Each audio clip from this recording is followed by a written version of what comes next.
नमस्कार मंडळी. तर आता एकच दिवस राहिला आहे आम्हाला जायला. उद्या येतील माझे नवरोबा घ्यायला. तर सकाळी सकाळी चहा घेतला, टोस्ट खाल्ले, म्हटलं चहा पिऊन घ्या. आता 2च दिवस राहिलेत. पप्पा इकडं काय करतायत काय माहीत नाही. त्यांना झाडं लावायचे आहेत, भाज्या लावायच्या, काहीतरी मिरचीचे झाडं लावायचे आहेत, मिरच्या. आणि यांनी कुठून तरी खेकडा पकडून आणला आहे का खड्ड्यातून, आणि त्याचा हा नांगुडा ते भाजत आहे. विश्वमनी सांगितलं म्हणून. खाल्ला तर नाहीच त्याने.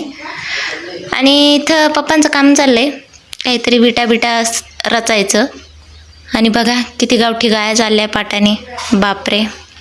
आणि हे लोक सांभाळतात एका ठिकाणी, ते राहतात, सगळ्या गाई असतात तिथं. आणि शेजारच्यांच्या शेतात बघा हे काम चालले, खत टाकायचं म्हणतात त्याला. पूर्ण शेतात असे ते लोक असतात मजूर, आणि ते असं शेतात खत पसरवायचं काम करतात. म्हणजे त्यांचे ठरलेले असतात हे दरवर्षीचे. आणि मग ते येतात आणि ते त्यांचं काम करतात. मी बघत होते काय गंमत बाहेर बसून.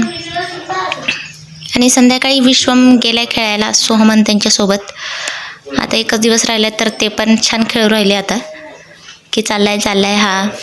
आणि हे बघा, हा जो पैसा असतो ना, डबल एकावर एक, विश्वम याला आमचा डबल डेकर म्हणतो. डबल डेकरच म्हणतो तो, पैसा बिसा काहीच म्हणत नाही. आणि यांची काहीतरी गहन विषयावर चर्चा चालू आहे की आपण स्टंप बनवू, बॅट बनवू. पण आता एक दिवस राहिला, म्हटलं कशाला हे बघा, हे लोक झाले वाटतं त्यांचं काम, आणि ते मजूर आता जातील त्यांच्या घरी. आणि संध्याकाळी आम्ही बसलो आहे बाहेर. पप्पांचं ते काम चालूच आहे. असं पुढं त्यांना वट्टा बनवायचा होता, चिखल होऊ नये म्हणून, पावसाळा आहे तर. त्यासाठी त्यांनी अशा विटा रचल्या आहे तिथं.